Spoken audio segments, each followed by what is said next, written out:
When I meet someone, you get into introducing yourself and say, well, what do you do? And I say, well, I make pies.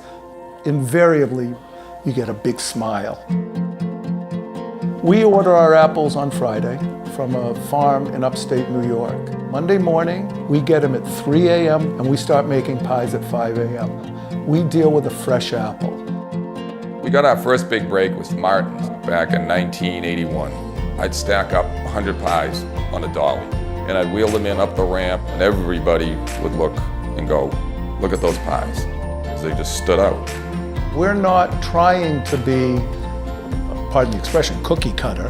Each pie is not going to look exactly the same. We tumble the apple with the spices and the sugar and a little bit of starch rather than sprinkling the sugar and spices on top.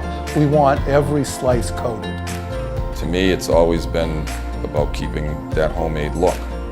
And sometimes it takes extra labor to do that, but you do what you have to, The lattice has to be placed on. If it's placed on with a machine, every piece is going to be perfectly straight. It's just going to look mass-produced. I think that plays into the homemade feel, the homemade look. We don't inventory pies. We don't have freezers full or warehouses full of pies. We get a 2-week notice from Martin's.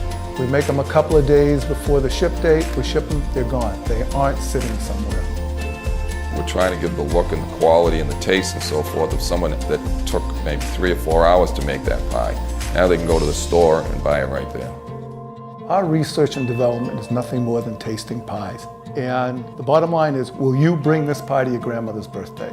If it doesn't pass that test, it doesn't go out of here.